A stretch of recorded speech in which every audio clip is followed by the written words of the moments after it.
আবু জাহেল, তোমার ভাতিজা মুহাম্মদ জঙ্গলের কাছে চলে গেছে, তোমার ভাতিজা মুহাম্মদকে বাঘে খেয়ে ফেলবে।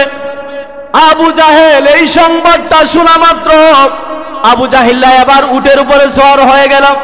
উটের উপরে সওয়ার হইয়া আমার প্রাণের ভাইরা উটটাকে দৌড়াইয়া আল্লাহর নবীর কাছাকাছি গিয়া বলে, মুহাম্মদ ও বাবা, এখানে থাকা তোমার জন্য ঠিক হবে না রে বাবা, তাড়াতাড়ি উটের উপরে চলো রে বাবা। আল্লাহর নবী বলেন, চাচা গো, আমাকে ছেড়ে দেন, আমার কষ্ট আপনি বুঝবেন না, আমার ব্যথা আপনি বুঝবেন না, আমার দুঃখগুলো আপনি বুঝবেন না, চাচা আমাকে একটু একা থাকতে দেন। আবু জাহেলের পরও মানল না আল্লাহর পয়গম্বরকে জোর করে। আবু জাহেল উটের সামনে বসে আল্লাহর পয়গম্বরকে উটের পিছনে বসাইল। আল্লাহর কসম মুসলমানেরা, আল্লাহর নবী বিশ্ব নবী রাহমাতুল লিল আলামিনকে যখন উটের পিছনে বসাইল, ও মুসলমানেরা, আল্লাহর কসম, আবু জাহেল আবার উটকে আঘাত করে, ওরে উঠ দ্রুত যা, সন্ধ্যা হয়ে যাচ্ছি, তাড়াতাড়ি বাড়িতে পৌঁছানো লাগবে।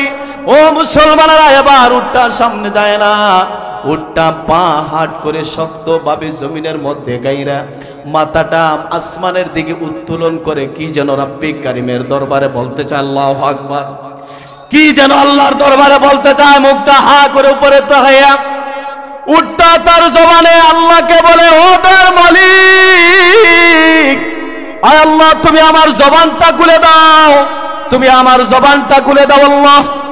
এই পাপিষ্ঠ আবু জাহেল নাদান আমার রহমতের নবীকে পিছনে বসাইল, আর সে একটা বেয়াদব, সে আল্লাহর পয়গম্বরের সামনে বসে, ইয়ার ওগো রব্বুল আলামিন, আমার তো বরদাস্ত হয় না, আমি জীবন দিব, উট আমি এখানে মরব, শহীদ হব, এরপরেও আল্লাহর কসম কেটে বলি একটা কদমও আমি সামনে বাড়ব না। আল্লাহু আকবার। এবার উটটা কি যেন রব্বে কারিমের দরবারে বলতে চায়। ও মুসলমানেরা, এবার যখন উটকে আবু জাহেল জুড়ে জুড়ে আঘাত করে, আঘাত করতে করতে রক্ত বের হয়, উটের পরেও সামনে বাড়ে না। উট কি যেন রব্বে কারিমের দরবারে বলতে চায়, আমার আপনার মালিক আল্লাহ, খানায়ে কাবার মালিক আল্লাহ পাক উটের জবান কি খুলে দিলেন, সুবহানাল্লাহ। উটের জবান যখন খুলে গেল, উটটা এবার মানুষের বাসায় আবু জাহেলকে ডাক দেয়া বলে, ওরে পাপিষ্ঠ আবু জাহেল, তুই আমার বিশ্ব নবীকে, রহমতের নবীকে, যাকে না বানাইলে আল্লাহ আসমান বানাইতেন না, যাকে না বানাইলে আল্লাহ জমিন বানাইতেন না, যাকে না বানাইলে তুই আবু জাহেলকে আল্লাহ বানাইতেন না, যাকে না বানাইলে আল্লাহ পাক জান্নাত জাহান্নাম বানাইতেন না, যাকে না বানাইলে আমি উটকে রব্বে কারিম বানাইতেন না। ওরে আবু জাহেল, সেই নবীকে পিছনে বসাইয়া তুই সামনে বসলি, তুই তো একটা বেয়াদব। যতক্ষণ পর্যন্ত আমার রহমতের নবীকে সামনে নিয়ে না আসবি, আল্লাহর কসম কেটে বলি আমি জীবন দিব, মরবো, 1000 বার জীবন দিব, আল্লাহর কসম কেটে বলি রে, এক কদমও আমি সামনে বাড়ব না। সুবহান। আমার ভাইরা, আমরা যেই দল করি না কেন, আমাদের পরিচয় একটা, আমরা মুসলমান, আমাদের পরিচয় একটা, আমরা রসুলের উম্মত। কথা বলেন না কেন?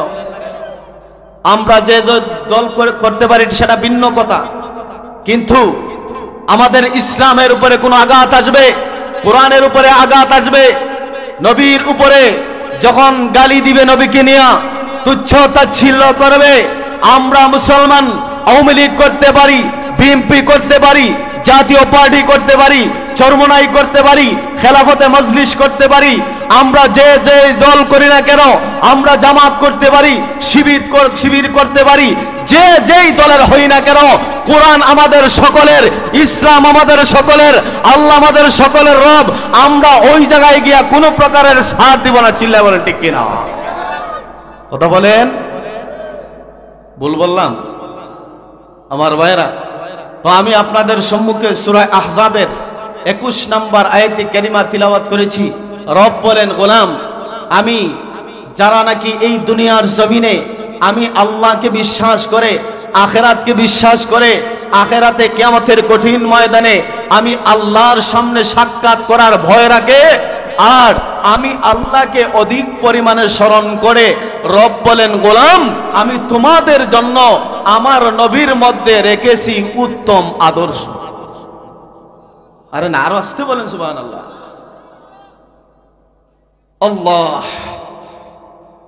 তো এখানে দুইটা শর্ত, আল্লাহ বলছেন কি, যারা ঈমানদার, যারা আল্লাহর সাথে সাক্ষাতের ভয় রাখে, কিয়ামতের কঠিন ময়দানে দাঁড়াবার ভয় রাখে, আর আল্লাহকে অধিক পরিমাণে স্মরণ করে, আল্লাহ বলেন তোমাদের জন্য আমার নবীর মধ্যে রয়েছে উত্তম আদর্শ। চিল্লায়ে পড়েন সুবহানাল্লাহ।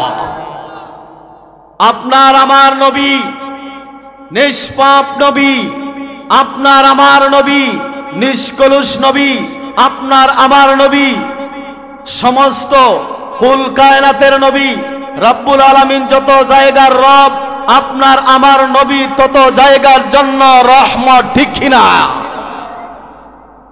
সেই নবীকে নিয়ে যদি কেউ ব্যঙ্গচিত্র করে, সেই নবীকে নিয়ে যদি কেউ কটাক্ষ করে, কোন হিন্দুর বাচ্চা, কোন মুশরিকের বাচ্চা, সে আমার ভাই হোক, আমার চাচা হোক, আমার দাদা হোক, আমার আব্বা হোক, আমার নবীকে নিয়ে কথা বলবে, ইসলামকে নিয়ে কথা বলবে, কোরআনকে নিয়ে কথা বলবে, সে আমার বাবা হতে পারে, সে আমার জাতীয় শত্রু, ঠিক কিনা?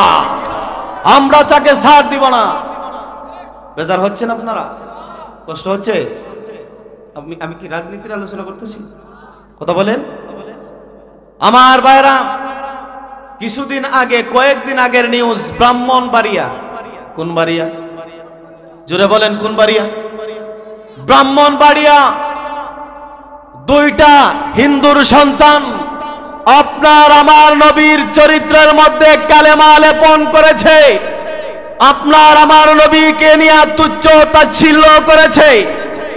এই দুই কুলাঙ্গারকে, এই দুই জাহান্নামের কীটকে আমার ভাইরা ইমানদারের থুপে পড়ে পুলিশ বাহিনী গ্রেফতার করেছে।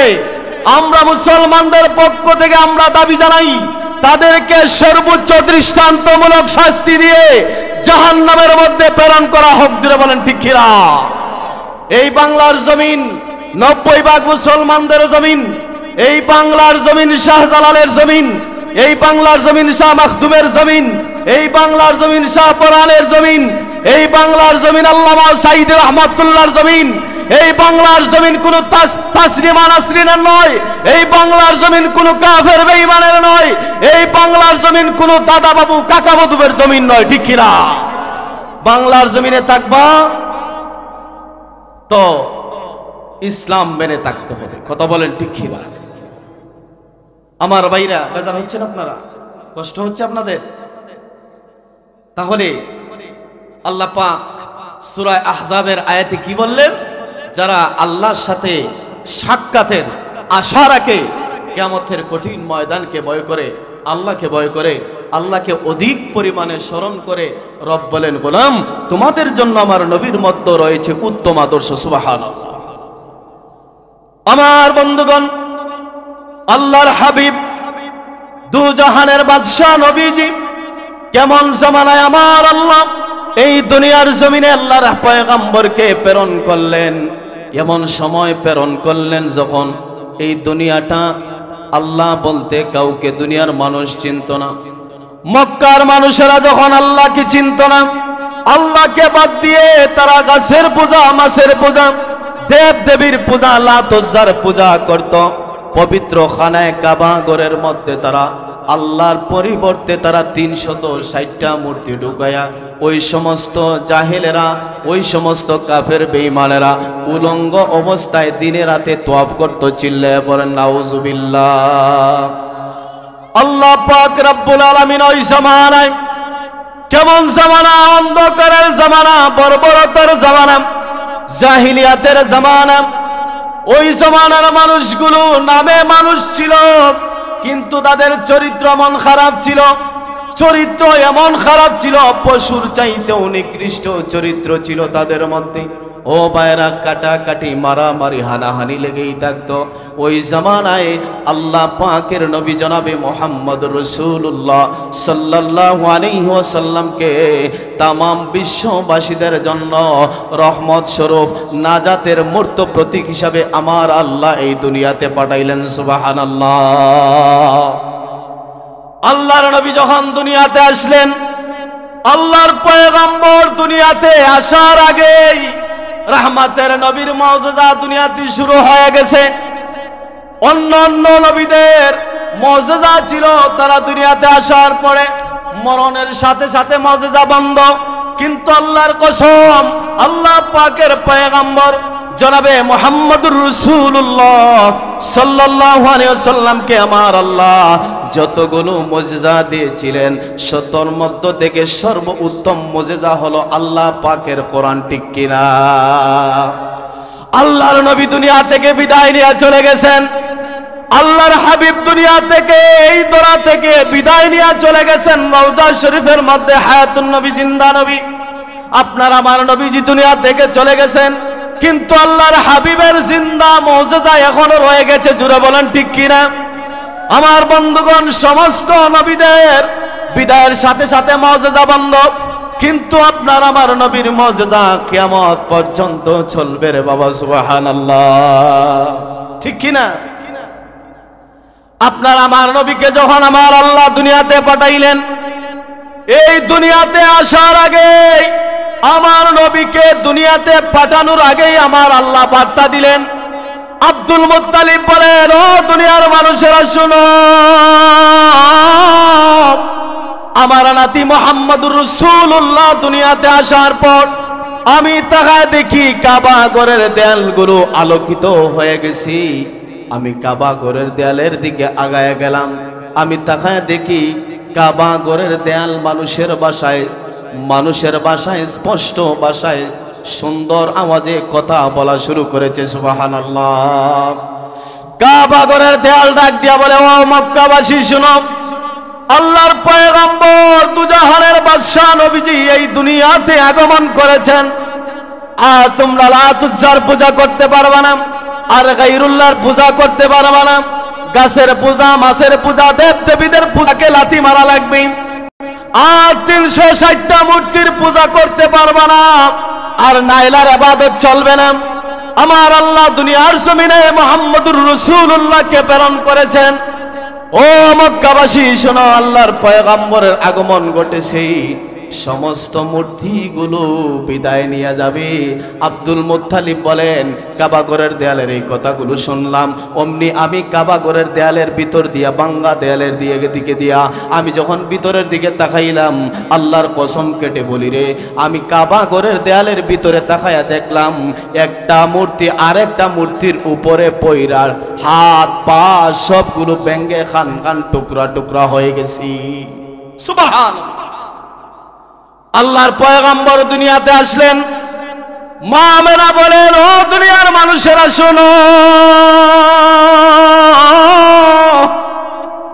প্রত্যেকটা মা যখন সন্তানকে গর্ভে ধারণ করে, প্রত্যেকটা মাই সন্তানকে গর্ভে নিয়ে কষ্ট করেন। কিন্তু আল্লাহর কসম, আমার শিশু নবী, আমার কলিজার টুকরা মুহাম্মদ যখন আমার গর্ভে ছিল, আল্লাহর শপথ করে বলি, আমার নবী মুহাম্মদুর রাসূলুল্লাহ আমার কলিজার টুকরা সন্তান আমার পেটের ভিতরে থাকা অবস্থায় আল্লাহর কসম কেটে বলি, আমার পেটের মধ্যে সন্তান আছে কিনা আমি টেরই পাই নাই, আমার কোনো কষ্ট হয় নাই। সুবহানাল্লাহ। ও দুনিয়ার মানুষেরা শোনো, আমার সন্তান মুহাম্মদ যখন আমার পেটের মধ্যে ছিল, আরবের দেশ মরুভূমির দেশ, আরবের দেশ, ওই দেশের মধ্যে খাল নাই, বিল নাই, নদী নালা কিচ্ছু নাই, ঠিক কিনা? মা আমেনা বলেন, শোনো, আমার শিশু নবী মুহাম্মদকে গর্ভে নিয়ে যখন আমি কুয়ার মধ্যে পানি উঠাইতাম, আমি যখন কুয়ার কাছাকাছি চলে যেতাম পানি উঠানোর জন্য, আমি যখন পাত্র নিয়ে কুয়ার ভিতরে আমি পানি ভরব পাত্রর মধ্যে, আমি তাকায়া দেখি পাত্রে ওই কুয়ার অনেক নিচে পানি।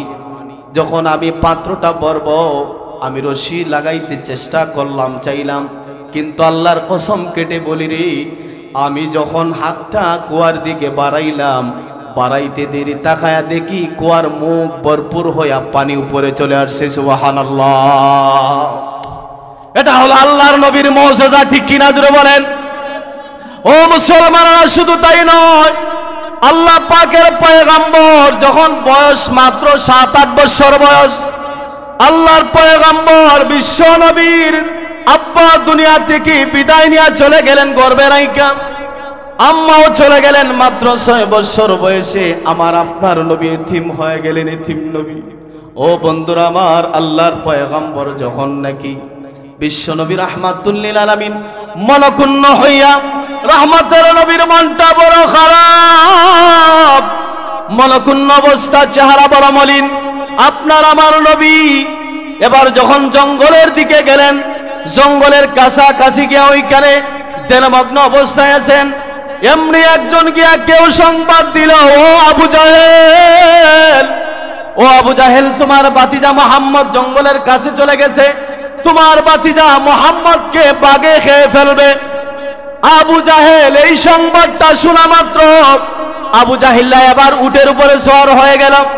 উটের উপরে সওয়ার হইয়া আমার প্রাণের ভাইরা উটটাকে দৌড়াইয়া আল্লাহর নবীর কাছাকাছি গিয়া বলে, মোহাম্মদ, ও বাবা এখানে থাকা তোমার জন্য ঠিক হবে না রে বাবা, তাড়াতাড়ি উটের উপরে চলো রে বাবা। আল্লাহর নবী বলেন, চাচা গো, আমাকে ছেড়ে দেন, আমার কষ্ট আপনি বুঝবেন না, আমার ব্যথা আপনি বুঝবেন না, আমার দুঃখগুলো আপনি বুঝবেন না, চাচা আমাকে একটু একা থাকতে দেন। আবু জাহেলের পর মানল না আল্লাহর পয়গম্বরকে জোর করে। আবু জাহেল উটের সামনে বসে আল্লাহর পয়গম্বরকে উটের পিছনে বসাইল। আল্লাহর কসম মুসলমানেরা, আল্লাহর নবী বিশ্ব নবী রাহমাতুল লিল আলামিনকে যখন উটের পিছনে বসাইল, ও মুসলমানেরা, আল্লাহর কসম, আবু জাহেল এবার উটকে আঘাত করে, ওরে উঠ, দ্রুত যা, সন্ধ্যা হয়ে যাচ্ছি, তাড়াতাড়ি বাড়িতে পৌঁছানো লাগবে।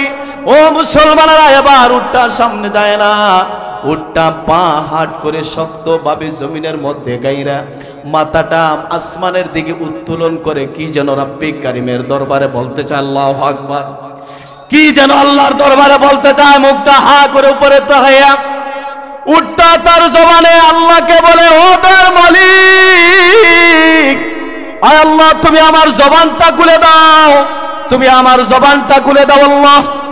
এই পাপিষ্ঠ আবু জাহেল নাদান আমার রহমতের নবীকে পিছনে বসাইল, আর সে একটা বেয়াদব, সে আল্লাহর পয়গম্বরের সামনে বসে, ইয়ার ওগো রব্বুল আলামিন, আমার তো বরদাস্ত হয় না, আমি জীবন দিব, উট আমি এখানে মরব, শহীদ হব, এরপরেও আল্লাহর কসম কেটে বলি একটা কদমও আমি সামনে বাড়ব না। আল্লাহু আকবার।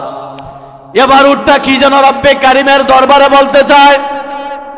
ও মুসলমানেরা, এবার যখন উটকে আবু জাহেল জুড়ে জুড়ে আঘাত করে, আঘাত করতে করতে রক্ত বের হয়, উটের পরেও সামনে বাড়ে না। উট কি যেন রব্বে কারিমের দরবারে বলতে চায়, আমার আপনার মালিক আল্লাহ, খানায়ে কাবার মালিক আল্লাহ পাক উটের জবান কি খুলে দিলেন, সুবহানাল্লাহ। উটের জবান যখন খুলে গেল, উটটা এবার মানুষের বাসায় আবু জাহেলকে ডাক দেয়া বলে, ওরে পাপিষ্ট আবু জাহেল, তুই আমার বিশ্ব নবীকে, রহমতের নবীকে, যাকে না বানাইলে আল্লাহ আসমান বানাইতেন না, যাকে না বানাইলে আল্লাহ জমিন বানাইতেন না, যাকে না বানাইলে তুই আবু জাহেলকে আল্লাহ বানাইতেন না, যাকে না বানাইলে আল্লাহ পাক জান্নাত জাহান্নাম বানাইতেন না, যাকে না বানাইলে আমি উটকে রব্বে কারিম বানাইতেন না। ওরে আবু জাহেল, সেই নবীকে পিছনে বসাইয়া তুই সামনে বসলি, তুই তো একটা বেয়াদব। যতক্ষণ পর্যন্ত আমার রহমতের নবীকে সামনে নিয়ে না আসবি, আল্লাহর কসম কেটে বলি আমি জীবন দিব, মরব, হাজারবার জীবন দিব, আল্লাহর কসম কেটে বলি রে, এক কদমও আমি সামনে বাড়ব না। সুবহান। বাধ্য হয়ে আবু জাহেল এবার আল্লাহর পয়গম্বরকে সামনে নিয়ে আসছেন। সুবহানাল্লাহ। আল্লাহর পয়গম্বরকে যখন মুসলমানের সামনে নিয়ে আসলো, এবার উটের গায়ের মধ্যে এত স্পিড, উটের গায়ের মধ্যে এমন শক্তি, আল্লাহু আকবার, এমন পাওয়ার চলে আসছে, উটটা এবার লাফ দিয়া সামনে বাড়তে শুরু করছে। আগে যে স্পিড ছিল, উটটা আগের চাইতে 1000 গুণ গতিবেগ বাড়ায়া দিয়েছে। এবার আবু জাহেল লাগামের মধ্যে দইরা টানে, ওরে উট আস্তে যা, আস্তে যা, তুই যদি এমন স্পিডে চলস তাহলে তো উষা নিশা পাহাড় পর্বত আছে, এই জায়গার মধ্যে অ্যাক্সিডেন্ট করে তুই তো পড়বি, আমাদেরকেও অ্যাক্সিডেন্ট করবি। এই উটটা এবার ডাক দেয়া বলে, আবু জাহেল, ও পাপিষ্ঠ আবু জাহেল, আমি জিন্দেগিতেও কল্পনা করি নাই রে রহমতের নবীকে আমার উপরে পাবো, আমার পিঠে সওয়ার হবে, আমি জিন্দেগিতেও কল্পনা করি নাই। আমার ভাগ্য বড় ভালো, আমার কপালটা বড় ভালো, আমার কপাল আজকে খুলে গেছে। আমি জানি না বিশ্ব পয়গম্বরকে আমার পিঠে আর পাই না না পাই। ওরে আবু জাহেল, আজকে লাগাম টেনে লাভ নাই, আজকে আমাকে মনের মতো দৌড়াইতে দে, আমি পড়ব না মরব সেই খেয়াল আমার নাই। আমি আজকে জনমের মতো বিশ্ব নবীকে নিয়ে দৌড়াইতে চাই। সুবহানাল্লাহ। ও মুসলমানেরা, কপাল পোড়া মুসলমান জাতি, একটা উট হয়ে আল্লাহর পয়গম্বরকে চিনেন, আপনি মুসলমানের বাচ্চা হয়ে আল্লাহর নবীকে চিনলেন না। একটা উট হয়ে আল্লাহর পয়গম্বরকে চিনে মানে পয়গম্বরকে মহাব্বত করে, আর আপনি দাবি করেন মুসলমানের বাচ্চা। আপনার কলিজায় নবীর আদর্শ নাই, আপনার কলিজায় নবীর মহাব্বত নাই, আপনার কলিজায় নবীজির ভালোবাসা নাই। আপনার চেহারার দিকে তাকাইলে বোঝা যায় না আপনি নবীর উম্মত কিনা, ঠিক কিনা? কষ্ট হচ্ছে আপনার, বেজার হচ্ছে? ও মুসলমানেরা, আমি একটা হিন্দুর সন্তান হয়ে, দাসের সন্তান হয়ে আমি যদি বিশ্ব পয়গম্বরের আদর্শ মোতাবেক চলতে পারি, আপনি মুসলমানের সন্তান হয়ে আপনি কেন চলতে পারেন না? আপনার মতো কপাল পোড়া আল্লাহর জমিনে আর কেউ নাই, ঠিক কিনা? ও মুসলমানরা, শুধু তাই নয়, আল্লাহ পাক রব্বুল আলামিন যখন এই আয়াতে কারিমা নাযিল করে দিলেন, আমার আল্লাহ জানাই দিলেন, وأنذر عشيرتك الأقربين। আল্লাহু আকবার। রব বলেন, ও আমার নবী, ও আমার হাবিব, ও গো বিশ্ব নবী, আপনি আপনার গোষ্ঠীর লোকদেরকে, আপনি আপনার নিকটতম আত্মীয়দেরকে, আপনি কুরাইশ গোত্রের লোকদেরকে আমি আল্লাহর আযাবের ভয় দেখান, জাহান্নামের ভয় দেখান, আমি আল্লাহর আযাব আর গজবের ভীতি প্রদর্শন করুন। এই আয়াতে কারিমা যখন নাজিল হয়ে গেল, আল্লাহর পয়গম্বর বিশ্ব নবী রাহমাতুল লিল আলামিন কুরাইশের সামনে কিভাবে দাওয়াত পরিবেশন করবেন, আল্লাহর পয়গম্বর একটু ইতস্ততা বোধ করতে লাগলেন। কিভাবে তাদের সামনে দাওয়াত দিবেন আল্লাহর পয়গম্বর বুঝে উঠতে পারতেছেন না। আল্লাহর নবী রাহমাতুল লিল আলামিন মনে মনে চিন্তা করতে লাগলেন, আমি যদি তাদের সামনে এই মুহূর্তে কালেমার দাওয়াত দিই, আমি যদি তাদেরকে আল্লাহর দিকে আহ্বান করি, তারা যদি আমার কথাগুলো প্রত্যাখ্যান করে, তারা যদি আমাকে মিথ্যাবাদী বলে, তারা যদি আমার কথাগুলো না মানে, তাহলে তো আমার একটা লজ্জার বিষয়। আল্লাহর পয়গম্বর বিশ্ব নবী রাহমাতুল লিল আলামিন এবার চিন্তা করলেন, এখন দাওয়াতটা দিব না, কয়েকদিন পরে দাওয়াত দিব। এমনি আল্লাহ পাক বিশ্ব নবী রাহমাতুল লিল আলামিনের কাছে ফেরেশতা কুলের সম্রাট জিবরাইল আলাইহিস সালাতু ওয়াস সালামকে পাঠায় দিলেন, ও জিবরাইল, আমার বন্ধুকে গিয়া বলো, আমি যেই দায়িত্ব আমার বন্ধুকে দিয়েছি, আমার বন্ধু আমার হাবিব যদি আমার দায়িত্বগুলো সঠিকভাবে আদায় না করে, তাহলে আমি আল্লাহ, আমি রব আমার বন্ধুকেও আযাব দিতে কুণ্ঠাবোধ করব না। আল্লাহু আকবার। জিবরাইল আসলেন, আয়েশা বললেন, ইয়া রাসূলুল্লাহ, ইয়া হাবিবাল্লাহ, ওগো পয়গম্বর, আল্লাহ পাক আপনাকে ঘোষণা করেছেন, ওয়ানযির আশীরাতাকাল আকরাবিন, ওয়ানযির আশীরাতাকাল আকরাবিন। রব বলেছেন আপনি যেন আপনার গোষ্ঠী নিকটতম আত্মীয়দেরকে আল্লাহর আযাব আর গজবের ভীতি প্রদর্শন করুন। ওগো নবী, আপনি আর শুয়ে থাকবেন না, আপনি আর ঘরে থাকবেন না, এখনই ঘরের বাহিরে চলে যান আর তাদেরকে আল্লাহর দিকে আহ্বান করুন। আল্লাহু আকবার। আল্লাহর নবী সাল্লাল্লাহু আলাইহি ওয়াসাল্লাম এবার মানুষকে কালেমার দিকে দাওয়াত দিবেন। সমস্ত পয়গম্বরদের একটাই দাওয়াত ছিল, ইয়া আইয়ুহান নাসু কুলু লা ইলাহা ইল্লাল্লাহু তুফলিহুন। আল্লাহু আকবার। সমস্ত পৃথিবীর নবীদের একটাই দাওয়াত ছিল, ও পৃথিবীর মানুষ, ও দুনিয়ার মানুষ, গায়রুল্লাহর পূজা বাদ দাও, গায়রুল্লাহর গোলামি বাদ দাও, তাগুতের গোলামি বাদ দাও, গোলামি করো এক আল্লাহ পাকের গোলামি করো, আল্লাহ পাকের দাসত্ব করো, আল্লাহর আইন মানো, আল্লাহর গোলামি করো, আল্লাহর দাসত্ব করো। তাহলে কি হবে জানো? তুমি দুনিয়াতেও শান্তি পাবা, আখিরাতেও শান্তি পাবা। ফিদ দুনিয়া ওয়াল আখিরা, দুনিয়া আখিরাতে তোমার কপাল খুলে যাবে।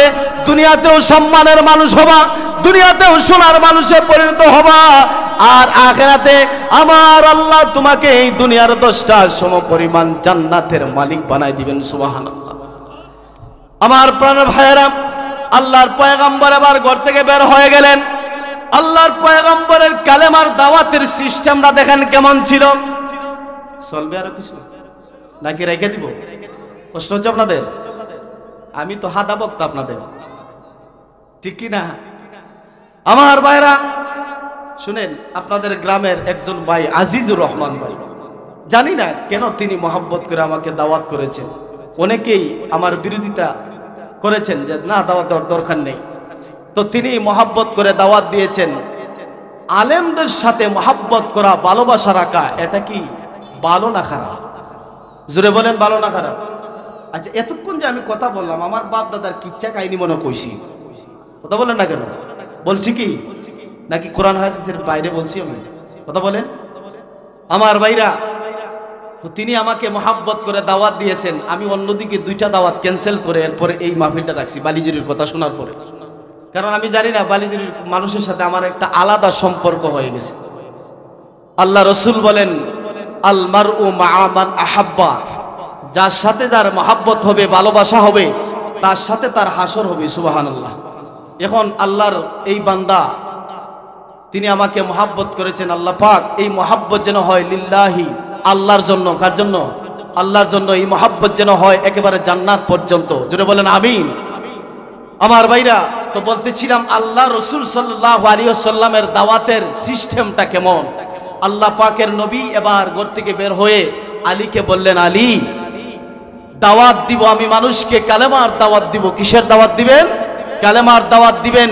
ও ভাইরা শুনেন, আপনি আপনার ফ্যামিলি মেম্বার, আপনি ওয়ার্ডের একজন মেম্বার, আপনি ইউনিয়নের চেয়ারম্যান, আপনি উপজেলা চেয়ারম্যান, আপনি এমপি, মন্ত্রী, আপনার ওয়ার্ডটা হলো, সমস্ত ওয়ার্ড হলো আপনার পরিবার। আপনি ইউনিয়নের একজন চেয়ারম্যান, আপনার পরিবার হলো পুরা ইউনিয়ন। আপনি উপজেলা চেয়ারম্যান, আপনার পরিবার হলো পুরা উপজেলা। আপনি একজন এমপি, আপনার সীমানা হলো কয়েকটা থানা। চিল্লায় বলেন ঠিক কিনা? অতএব এই থানার ভিতরে, এই ওয়ার্ডের ভিতরে, আপনার পরিবারের ভিতরে কি হচ্ছে না হচ্ছে, কারা নাফরমানি করতেছে, কারা ভালো চলতেছে, কারা দুঃখে আছে, কারা সুখে আছে, এই তাদের ব্যাপারে কৈফিয়ত আবার আল্লাহ কিয়ামতের কঠিন ময়দানে জবাব দিতে চাইবেন। ঠিক কিনা? কথা বলেন ঠিক কিনা? আপনি কার উপরে জুলুম করেছেন, কার উপরে অত্যাচার করেছেন, কার উপরে নির্যাতন করেছেন, কাকে মিথ্যা মামলা দিয়া ঘরের মধ্যে থাকতে দেন নাই, ফ্যামিলি ছাড়া করেছেন, গাছের মধ্যে, মাঠের মধ্যে, এরপরে ধান ক্ষেতের মধ্যে শুয়ে আসিল পুলিশের ভয়ে, আপনাদের জুলুমের ভয়ে। ঠিক কিনা? আমার প্রাণের ভাইরা, এই জুলুমের পরিসমাপ্তি করছে কিনা? আল্লাহ কথা বলেন না কেন আপনারা? ইন্না বাতশা রাব্বিকা লাশাদীদ, আল্লাহ বলেন আমার দরা বড় শক্ত দরা। ঠিক কিনা? এমন দরা ধরবো পালায়া বাঁচতে পারবা না। ঠিক কিনা? আমার ভাইরা, আল্লাহর দরা বড়, কথা বলেন না কেন, শক্ত দরা। এবার আল্লাহর নবী রাহমাতুল লিল আলামিন, রহমতের নবী ঘর থেকে বের হইলেন। ঘর থেকে বের হইয়া আলীকে বললেন, আলী, আমি মানুষকে কালেমার দাওয়াত দিব, ঘরের মধ্যে কি আছে? আলী বললেন, ইয়া রাসূলুল্লাহ সাল্লাল্লাহু আলাইহি ওয়াসাল্লাম, ঘরের মধ্যে বকরির একটা রান আছে, আর সামান্য আটা আছে, আর এক বাটি দুধ আছে। সুবহানাল্লাহ। আল্লাহর পয়গম্বরের মুজিজার কথা বলেছিলাম, শুনেন আল্লাহর পয়গম্বরের দাওয়াতের সিস্টেমটা দেখেন, নবীজির মুজিজা কেমন দেখেন। আল্লাহু আকবার। আমার বন্ধুগণ, আল্লাহর পয়গম্বর আলীকে বললেন, আলী, তুমি এবার আমার গোষ্ঠীর নেতাদেরকে, আমার কুরাইশ পুত্রের, আমার কুরাইশ বংশের নেতা যারা যারা আছে তাদেরকে তুমি দাওয়াত দাও, ইনভাইট করো, জিয়াফত দাও। সুবহানাল্লাহ। আল্লাহর পয়গম্বর আলীকে দিয়া তাদেরকে দাওয়াত দেওয়াইলেন, ঘোষণা করলেন, ও মুসলমানেরা। আলী গিয়া বললেন, ও কুরাইশ বংশের লোকেরা শুনেন, আল্লাহ পাকের পয়গম্বর তোমাদেরকে দাওয়াত দিয়েছেন, আগামী কালকে তোমাদের দাওয়াত। আল্লাহর নবীর দাওয়াত শোনার পরে কুরাইশ গোত্রের যত বড় বড় লিডার ছিল, আবু সুফিয়ান, ওয়ালিদ ইবনে মুগিরা, আস ইবনে ওয়াইল, আবু জাহিল, আবু লাহাব, এই সমস্ত বড় বড় কাফের গুলো আল্লাহর পয়গম্বরের দাওয়াত পাইয়া পরের দিন সবাই একত্রিত হয়ে গেছে। সুবহানাল্লাহ। আপনার আমার নবী সিনার নবী, আপনার আমার নবী গাছের নবী, মাছের নবী, জুড়ে বলুন কথা ঠিক কিনা? আল্লাহ পয়গম্বরকে মূর্তি পর্যন্ত সাক্ষ্য দিয়েছে, ইয়া রাসূলুল্লাহ আপনি হচ্ছেন সত্য নবী, আপনার পরে আর কোনো নবী নাই, আপনি হচ্ছেন আখিরি জামানার পয়গম্বর, আপনার পরে আর কোনো নবী নাই। জুড়ে বলুন কথা ঠিক কিনা? আল্লাহর পয়গম্বর যখন কালেমার দাওয়াত দিতে লাগলেন, এইদিকে ওয়ালিদ ইবনে মুগিরার ভগবান মূর্তি, মূর্তির সামনে, মূর্তির ভিতরে একটা দুষ্ট জিন্নাত ঢুইকা ডাক দিয়া বলল, ও ওয়ালিদ ইবনে মুগিরা, ও মক্কার মুশরিকরা, কাফেররা, শোনো, এই আখিরি জামানার পয়গম্বর মুহাম্মদ, আব্দুল্লাহর ছেলে মুহাম্মদ একটা মিথ্যা নবী, একটা ভণ্ড নবী। জুড়ে বলেন নাউজুবিল্লাহ। এই কথা যখন বলল, ওয়ালিদ ইবনে মুগিরা বড় খুশি হয়ে গেছে, বড় খুশি হয়ে গেছে। ডাক দিয়া বলে, ভগবান এতদিনে একটা সত্য কথা বলেছ, নাউজুবিল্লাহ। আগে তো ভগবানকে 2টা আপেল দিত, 2-4টা কলা দিত, আর সামান্য কয়েকটা আঙ্গুর দিত, এরপরে সালবুট দিত, ঠিক কিনা? এখন ভগবান যখন কথা বলে, ভগবানের উপরে সন্তুষ্ট হইয়া এখন 1 কেজি আপেল, 1 কেজি আঙ্গুর, 1 কেজি নাশপাতি দিছে। নাউজুবিল্লাহ। হায় হায় ভগবান, আমাদের ভগবান মুহাম্মদ এতদিন বলছে আমাদের ভগবানের কোনো শক্তি নাই, আমাদের ভগবান দুর্বল, আমাদের ভগবান হাঁটতে পারে না, ধরতে পারে না, ঠিক কিনা? আজকে আমাদের ভগবান কথা বলেছে, আজকে মুহাম্মদের সাথে আমার বহস হবে। চিল্লায় এখন নাউজুবিল্লাহ। মুহাম্মদ সাল্লাল্লাহু আলাইহি ওয়াসাল্লামের কাছে গেল, ডাক দিয়ে বলে, মুহাম্মদ আজকে তোমার সাথে খবর আছে, আমাদের ভগবান কথা বলছে তুমি একটা মিথ্যা নবী। নাউজুবিল্লাহ। আল্লাহর পয়গম্বর বলেন, তাই নাকি? ও ওয়ালিদ ইবনে মুগিরা, চলো তোমাদের ভগবানের সামনে যাই। সুবহানাল্লাহ বলতেন না? চলো তোমাদের ভগবানের সামনে যাব। আল্লাহর কসম, মুসলমানেরা ওয়ালিদ ইবনে মুগিরার সাথে আল্লাহর পয়গম্বর যখন রওনা করলেন, এইদিকে একজন ইমানদার একটা জিন্নাত গিয়া মূর্তির ভিতরে ঢুকছে। সুবহানাল্লাহ। মূর্তির ভিতরে ঢোকার রাস্তা আছে না নাই? আল্লাহ কথা বলেন না কেন? রাস্তা আছে না নাই? পিছনের মধ্যে এক কেলা বাঁশ আছে, এই বাঁশের ছাদা দিয়া এবার ইমানদার যুবক, ইমানদার জিন্নাত ঢুকছে। ইমানদার জিন্নাত ঢুইকা আল্লাহর নবী যখন রাস্তার মধ্যে আছেন, আল্লাহর পয়গম্বর জিন্নাতের এই মূর্তির সামনে যাওয়ার আগে আগে ইমানদার জিন্নাত গিয়া মূর্তির ভিতরে ঢুইকা ওই কাফের জিন্নাতকে হত্যা করে ফেলেছেন। সুবহানাল্লাহ। আসলে কি আওয়াজটা মূর্তি দিছে না জিন্নাতে দিছে? কথা বলেন না কেন? জিন্নাতে আওয়াজ দিল আর ওয়ালিদ ইবনে মুগিরা ভগবানে আওয়াজ দিছে। ও বন্ধুরা আমার, এবার আল্লাহর পয়গম্বর যখন মূর্তির সামনে গিয়া দাঁড়াইলেন, ওয়ালিদ ইবনে মুগিরা ডাক দিয়া বলে, ভগবান কালকে যেটা কইছিলা, কি যেন কইছিলা মুহাম্মদের ব্যাপারে, আজকে কও। এবার মূর্তির ভিতর থেকে সাক্ষ্য আসতেছে, লা ইলাহা ইল্লাল্লাহু মুহাম্মাদুর রাসূলুল্লাহ সাল্লাল্লাহু আলাইহি ওয়াসাল্লাম।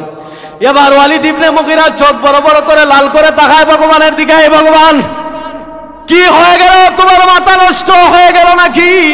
তুমি কি কাঞ্জা একটান আজকে 2 টান বেশি দিলা নাকি? ও ভগবান, কালকে বললা কি আর আজকে বলো কি, ঠিক কিনা? কথা বলে না। ও ভগবান, কালকে বললা কি আর আজকে বলো কি? মাথা নষ্ট ভগবান, ঠিক কিনা? ওমা কথা বলেন না আমার প্রাণের ভাইরা। তাহলে মূর্তিগুলো কি বলল? আল্লাহর পয়গম্বরের রিসালাতের সাক্ষ্য দিল, কালেমার ঘোষণা দিল, ঠিক কিনা? একটা মূর্তি পর্যন্ত আল্লাহর পয়গম্বরকে চিনছে, আল্লাহর পয়গম্বরের রিসালাতের সাক্ষ্য দিয়েছে।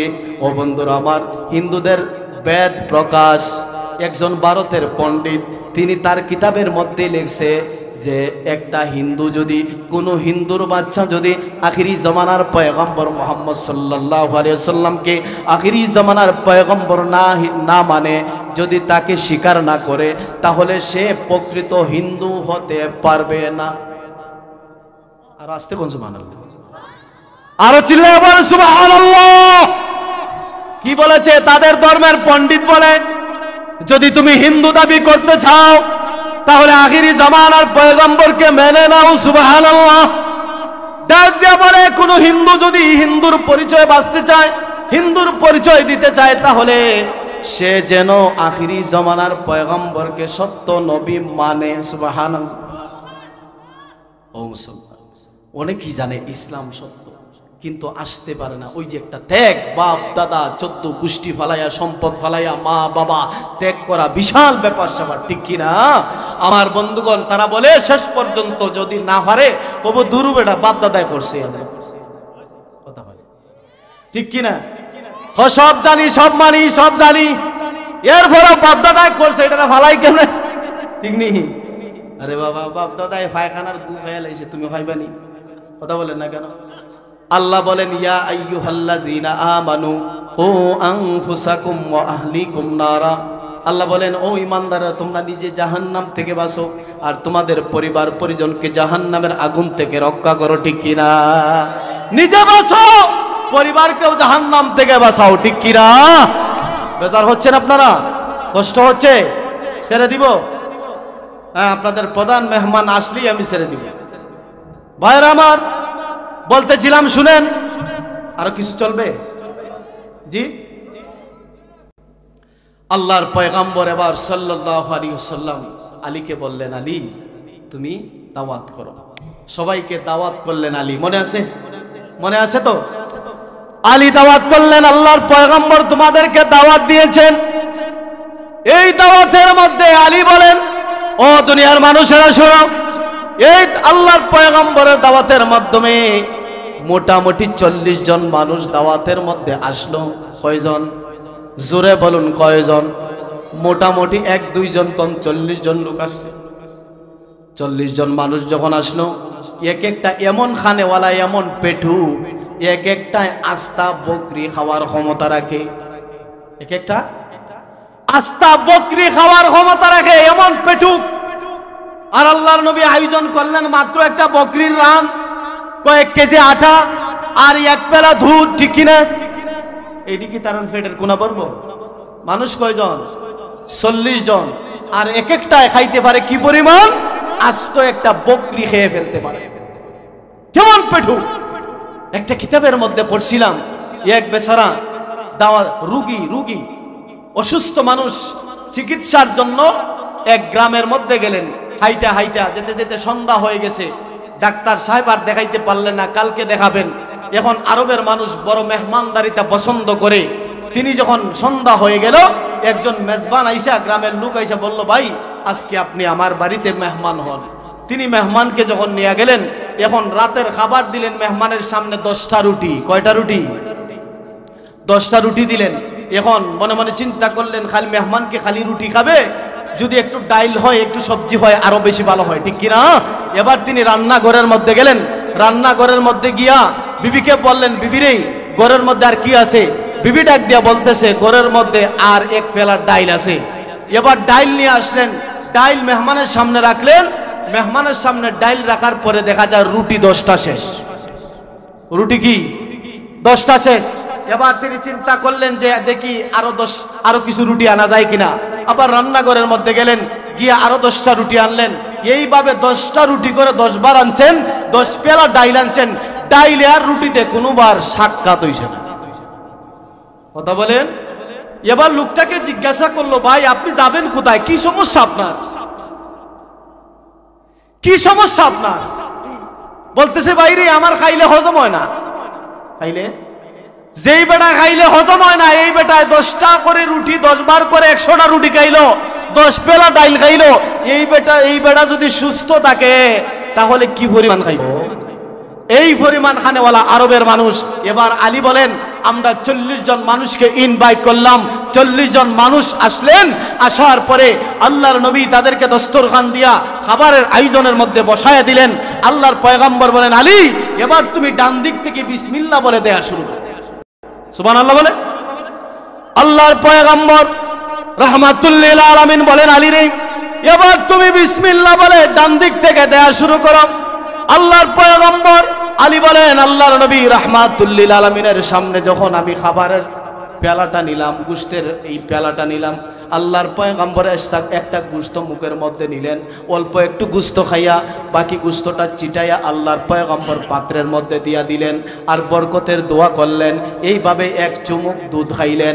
এইভাবে যখন আল্লাহর পয়গম্বর রহমতের নবী সাল্লাল্লাহু আলাইহি ওয়াসাল্লাম যখন দোয়া করলেন, আমি আলী যখন বিসমিল্লাহ বলে ডান দিক থেকে দেয়া শুরু করলাম, আল্লাহর কসম কেটে বলি এক এক করে 40 জন মানুষ পেট ভরপুর করে খাইলো।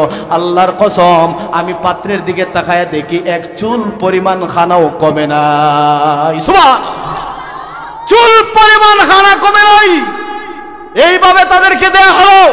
আল্লাহর নবী আবার দাঁড়াইয়া কালেমার ঘোষণা দিবেন, কালেমার দাওয়াত দিবেন। এমনি আবু জাহিল্লা উইটা দাঁড়ায় গেল আর বলতেছে, দেখছো মুহাম্মদের মতো জাদুবীর, মুহাম্মদের মতো জাদুগীর আল্লাহর জমিনে আর কেউ নাই।